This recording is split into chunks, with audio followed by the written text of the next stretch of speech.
বিরোধীর অভাব বলে কিছু নয়। এ রাজ্যে যারা বিরোধী তারা অকর্মণ্য অপদার্থ। শুনুন, মমতাদিও বিরোধী ছিল। আমরা 2004-এ একটা মাত্র এমপি হয়ে গেছিলাম।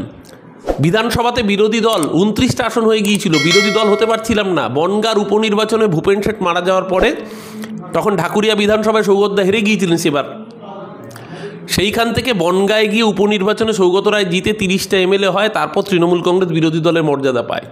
একটা মাত্র আসন তৃণমূল স্লোগান দিয়েছিলাম আমরা যুবকর্মীরা, 41 বনাম 1-এর লড়াই, আসুন এবার ঘুরে দাঁড়াই। ঘুরে দাঁড়িয়েছিল তৃণমূল কংগ্রেস, কারণ মাথার উপর নেত্রীর নাম ছিল মমতা ব্যানার্জি, যে মাটিতে দাঁড়িয়ে মাটি কামড়ে মার খেয়েও লড়াইয়ের ময়দান থেকে কোনোদিন পিছু পা হয়নি। বিরোধীদের সেই নেতা কোথায়? বিরোধী নেতা মানে তো আপনাদের চ্যানেলে মুখ দেখানো। বিরোধী নেতা মানে ঠান্ডা ঘরে বসে বড় বড় গরম গরম বাইট দেওয়া। কটা বিরোধী নেতাকে আপনি রাস্তায় নেবে রাজনীতি করতে দেখেছেন? মানুষের পাশে দাঁড়িয়ে কাজ করতে দেখেছেন? দেখেননি। তার জন্য এই বিরোধীদের কোনো গ্রহণযোগ্যতা নেই। এবার তৃণমূলকে কি বিরোধী দলের নেতা নেত্রী ক্যান্ডিডেটও সাপ্লাই করতে হবে? সিপিএম তো দায়িত্ব নিয়েছে বিজেপিকে ক্যান্ডিডেট সাপ্লাই করার। ওই যে মাদারিহাটের উপনির্বাচন, বিজেপির পুরনো নেতাকর্মীরা কেউ প্রার্থী হলো না, আরএসএসের লোক প্রার্থী হলো না। হলো কি সিপিএমের গণহত্যাকারী তারকেশ্বর লোহার, যে দলগাঁও চা বাগানে 19 জন চা শ্রমিককে পুড়িয়ে পিটিয়ে খুন করেছিল, সেই হত্যায় অভিযুক্ত জেল খাটা আসামি গণহত্যাকারী তারকেশ্বর লোহার, তার ছেলে রাহুল লোহার। দুর্জনেরা বলছে টাকার বিনিময়ে প্রার্থী হয়েছে। আমরা বলিনি, বিজেপির কর্মী সমর্থকরা রাস্তায় নেবে ক্ষোভ উপরে দিয়েছে। সেই জায়গায় দাঁড়িয়ে জেতা সিট হেরে গেছে বিজেপি। 6-0 বাংলার মানুষ এটাই প্রমাণ করে দিয়েছে। ঝড় হোক বা বন্যা, ভরসা অগ্নিকন্যা। বাংলার জনতা বেছে নিয়েছে মমতা। এই বন্ধন বাংলার মানুষের সাথে একদিনে তৈরি হয়নি। 50 বছরের কাছাকাছি রাজনৈতিক সংগ্রামের ইতিহাস যে মানুষটা, ছাত্র জীবন থেকে রাজনীতি করে মার খেয়ে বড় হওয়া মমতা ব্যানার্জি, তিল তিল করে যাকে রাজনৈতিক অগ্নি পরীক্ষার মধ্যে দিয়ে কার্যত যেতে হয়েছে। কখনো হাজরা মোড়ে মাথায় ডান্ডার বাড়ি পড়েছে, প্রাণ সংশয় হয়েছে, 21শে জুলাইয়ের বুলেট তাকে খুন করতে পারত, কোনো রকমে বেঁচেছেন। একের পর এক আক্রমণে মমতা বন্দ্যোপাধ্যায় মৃত্যুমুখ থেকে ফিরে এসেও বাংলার মানুষের পাশে দাঁড়িয়ে আন্দোলন করেছেন। 25শে সেপ্টেম্বর 2006 সিঙ্গুরে বিডিও অফিসে সারা রাত মারতে মারতে তুলে এনে সেকেন্ড হুগলি ব্রিজের উপর ছুঁড়ে ফেলা হয়েছিল। বাংলার মানুষ সেই দিনগুলো ভোলেনি। তাই জন্যই বাংলার মানুষ 34 বছরের বাম শাসনের অপশাসন ঘটিয়ে মমতাদিকে মসনদে বসিয়েছিলেন, এবং মমতাদি প্রমাণ করেছেন যে বাংলার গরিব মানুষের পাহারাদারের নাম তৃণমূল কংগ্রেসের সরকার। আজকে বাংলার কন্যাশ্রী, বাংলার রূপশ্রী, বাংলার স্বাস্থ্যসাথী, বাংলার সবুজ সাথী, লক্ষ্মীর ভাণ্ডার থেকে শুরু করে যারা বলতো ভাতা ভিক্ষা, মহারাষ্ট্র জিতলে গেলে তাদেরকে লাডলি বাহেন স্কিম করতে হচ্ছে। আজকে এটাই প্রমাণ করেছে what Mamata Banerjee thinks today, rest of India think tomorrow. তাই মমতাদির গলায় বিজয়ীর বড়মাল্য, আর বাকিদের কপালে শুধু হতাশা। আসলে তৃণমূলের বিরুদ্ধে এই মুহূর্তে যা অবস্থা, মোটামুটি মনে হচ্ছে তৃণমূল কংগ্রেসকেই কোথাও থেকে প্রার্থী দিতে হবে, কারণ নইলে তো বাকিদের জামানতটুকুও থাকছে না। এই জায়গায় দাঁড়িয়ে আসলে এই বিরোধীরা, এই বাম বলুন, কংগ্রেস বলুন বা বিজেপি বলুন, এরা 365 দিন মানুষের পাশে থেকে রাজনীতি করে না। এরা শুধুমাত্র আপনাদের এই পোর্টাল আর টেলিভিশন চ্যানেল, এর ভরসায় থেকে রাজনীতি করলে যা হওয়ার সেটাই হচ্ছে। বাংলার মানুষ একের পর এক নির্বাচনে এদেরকে ঘাড় ধাক্কা দিয়ে শূন্য করে দিচ্ছে, শূন্য থেকে কাউকে কাউকে মহাশূন্যে পৌঁছে দিচ্ছে, কিন্তু তারপরেও এদের বোধোদয় হচ্ছে না। সমস্ত জায়গা ঘুরে ঘাড় ধাক্কা খাওয়ার পরেও দেখা যাচ্ছে শুধুমাত্র মিথ্যার বেসাতের উপর দাঁড়িয়ে রাজনীতি করতে হচ্ছে, এবং তার ফল বাংলার মানুষ দিচ্ছে। এই বিধানসভার উপনির্বাচন একটা বড় শিক্ষা। যারা 4 মাস আগের ঘটে যাওয়া আমাদের রাজ্যের একটা দুঃখজনক ঘটনা, আর্জিকর, নিন্দনীয়, বর্বরতম ঘটনা, যে অন্যায় করেছে তার শাস্তি হোক, তার ফাঁসি হোক, মুখ্যমন্ত্রী প্রথম দিন থেকে বলেছেন। এমনকি মুখ্যমন্ত্রী এটাও বলেছিলেন যে আমরা যদি তদন্ত কলকাতা পুলিশ না পারে, সিবিআই তদন্ত করলেও আমাদের কোনো আপত্তি নেই। বাস্তবে দেখা গেল কলকাতা পুলিশ যাকে 24 ঘন্টার মধ্যে গ্রেপ্তার করেছিল, সিবিআইয়ের 58 দিন সময় লাগলেও তাকেই সিবিআইকে গ্রেপ্তার করে দেখাতে হয়েছে, কারণ সেই খুনি এবং সেই ধর্ষক। মাঝখান থেকে রাজ্য সরকারকে বদনাম করার জন্য যে চূড়ান্ত মিথ্যার বেসাতি চালিয়ে যাওয়া হয়েছিল, কোথাও বলা হয়েছিল 150 গ্রাম সিমেন্টের তত্ত্ব, কোথাও পেলভিক বোন ভাঙার তত্ত্ব, কোথাও সেমিনার হলের পাশের রুম ভেঙে দেওয়ার তথ্য, কোথাও পোস্টমর্টেমে অসঙ্গতির তথ্য। এবং আপনাদের মনে থাকবে সেই ভাইরাল অডিও, হ্যালো বন্ধুরা আমি সোমা বলছি। তো সেই সোমা দেবী কোথায়?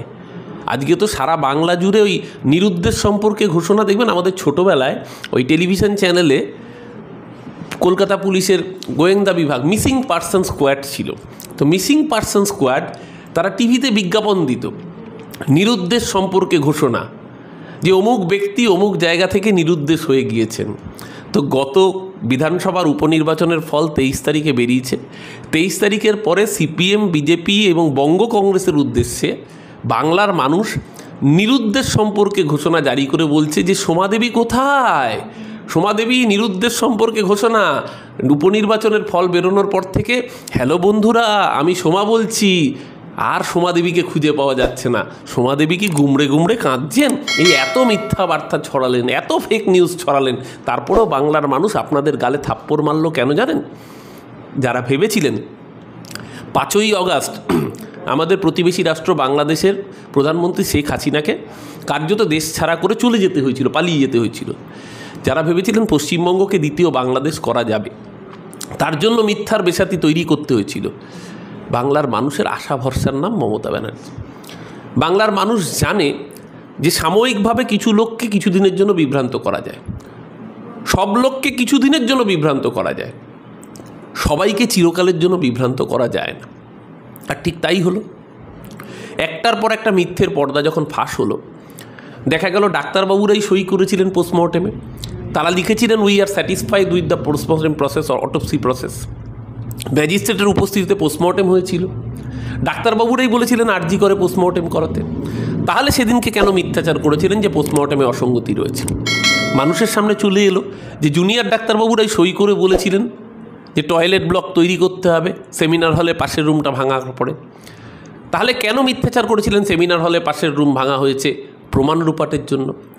রক্তমাখা গ্লাভস কারা মিথ্যা প্রচার করেছিলেন? পরে জানা গেছিল ওটা রক্ত নয়, কেমিক্যাল লাগানো ছিল, এবং ওই গ্লাভস সরকারি বরাতের গ্লাভসই নয়, সরকার থেকে ওই গ্লাভস আসেইনি। কারা তাহলে বাইরে থেকে ওই গ্লাভস ঢুকিয়ে রেখেছিল? জং ধরা কাঁচি কারা ঢুকিয়ে রেখেছিল? সব যখন মানুষের সামনে চলে আসছে, তখন উপনির্বাচনের ফল নিরুদ্দেশ সম্পর্কে ঘোষণা করেছে সোমা দেবী। হ্যালো বন্ধুরা আমি সোমা দেবী বলছি। আজকে বাংলার মানুষ বলছে হ্যালো সোমা দেবী, আমরা বাংলার জনগণ বলছি 6-6 দফা 1 দাবি 1, টিভি খুলে রেজাল্ট দেখ। শূন্যর সাথে শূন্য যোগ করলে না ম্যাডাম শূন্যই হয়, শূন্যর সাথে শূন্য বিয়োগ করলেও শূন্য হয়, গুণ করলেও শূন্য হয়।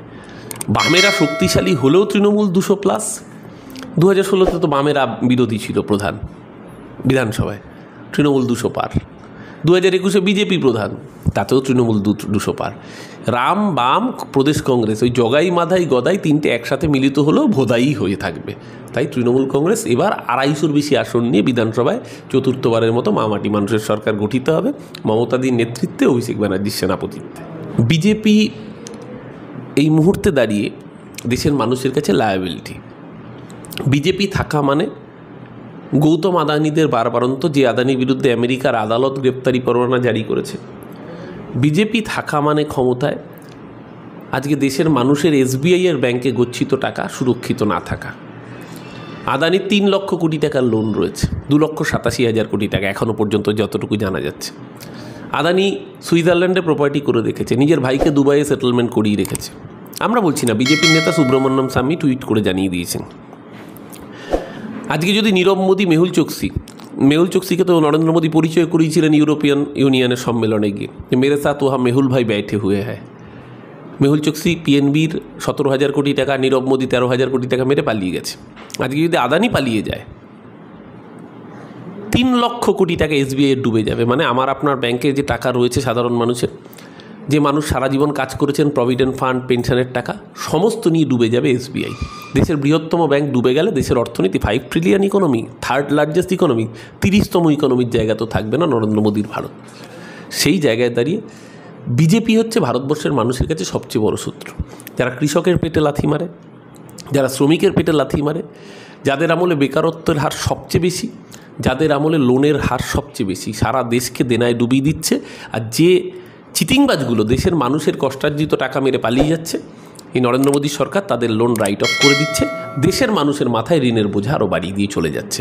এই মোদী সরকার যতদিন থাকবে ভারতবর্ষের মানুষের অভিশাপ দূর হবে না, এদেরকে সবার আগে বিদায় করতে হবে। সংসারে পরিবার বড় হলে ঘটিবাটিতে ঠোকাঠুকি লাগে, কিন্তু যে গোষ্ঠীদ্বন্দ্বের কথা বলছেন আপনি রামকে জিজ্ঞাসা করবেন, তার নেতার নাম মমতা ব্যানার্জি, সেনাপতির নাম অভিষেক ব্যানার্জি। আপনি যদুকে জিজ্ঞাসা করবেন, তার নেতার নামও মমতা ব্যানার্জি, সেনাপতির নাম অভিষেক ব্যানার্জি। গোষ্ঠীদ্বন্দ্ব স্থানীয় স্তরে হয়তো আমার সাথে আপনার মতো বিরোধ থাকতে পারে, মমতাদি অভিষেকের নেতৃত্বে গোটা তৃণমূল ঐক্যবদ্ধ বলেই যখন নির্বাচন আসছে তার রেজাল্টটা তো দেখতে পাচ্ছেন। আসলে যারা রাজনীতিতে টিকে থাকতে পারছে না পলিটিক্যালি, তারা এই ধরনের ন্যারেটিভ তৈরি করে বাজারে ভেসে থাকতে চাইছে। এটা বিজেপির তৈরি ন্যারেটিভ, সিপিএমের তৈরি ন্যারেটিভ। তৃণমূল ঐক্যবদ্ধ আছে বলেই প্রতিটা নির্বাচনে তৃণমূলের মার্জিন লাফিয়ে লাফিয়ে বাড়ছে। লোকাল স্তরে যে কিছু নেই তা তো নয়, স্থানীয় স্তরে সংসার বড় হলে ঘটিবাটিতে ঠোকাঠুকি লাগেই। কিন্তু শঙ্কর দলুই একজন প্রাক্তন বিধায়ক, একটা শিশু মেলার দায়িত্ব কার হাতে থাকবে সেটার থেকে অনেক বড় গুরুত্বপূর্ণ দলের ভাবমূর্তি, এটা তাদেরকেও বুঝতে হয়। শঙ্কর দলুইয়ের মতো সিনিয়র নেতার কাছ থেকে এটা এক্সপেক্টেড ছিল না, যখন মুখ্যমন্ত্রী এর আগেও তাকে একাধিকবার সতর্ক করেছিলেন। সেখানে দাঁড়িয়ে এই ধরনের ঘটনায় প্রকাশ্যে দলের ভাবমূর্তি ক্ষতিগ্রস্ত হয়। ওনাকে বারবার সতর্ক করা হয়েছে, কিন্তু উনি কর্ণপাত করেননি। এর আগেও যখন গতকালকে একই ঘটনা ঘটেছে, মুখ্যমন্ত্রী প্রম্পট অ্যাকশন নিয়েছেন, তাকে সরিয়ে দেওয়া হয়েছে, কারণ বার্তা একটাই, 6টা উপনির্বাচনে এত কুৎসার পরেও মানুষ বিপুল রায় দিয়েছে। তার মধ্যে এই ধরনের ঘটনা আসলে খুব স্বাভাবিকভাবে দলের ভাবমূর্তি কালিমালিপ্ত হয়, তাই তাকে সাংগঠনিক জায়গা থেকে সরিয়ে দেওয়া হয়েছে। ডক্টর মানস ভূঁইয়াকে জেলার দায়িত্ব দেওয়া হয়েছে। উদ্দেশ্য একটাই, দল ঐক্যবদ্ধভাবে, দলের থেকে বড় কেউ নয়। দল বাঁচলে সকলেই সেই বাঁচার জায়গা থেকে, দলের জায়গা থেকে তারা নিশ্চিতভাবে কেউ দলের সাংসদ হন, কেউ বিধায়ক হন, কেউ জনপ্রতিনিধি অন্যান্য স্তরে হন। সবটাই হয় কারণ দল ক্ষমতায় আছে, দলের ওপর মানুষের ভরসা আছে। সেই দলের ওপর মানুষের ভরসার জায়গাটা যাতে কোনোভাবে নষ্ট না হয়, তার জন্য মুখ্যমন্ত্রী গতকালই প্রম্পট অ্যাকশন নিয়েছেন, শঙ্কর দলুইকে সরিয়ে দিয়েছেন। আমার মনে হয় এটা সব স্তরের নেতাদের, সে যত বড় নেতাই হোক না কেন, শৃঙ্খলার বিষয়টা সবার মাথায় রাখা উচিত।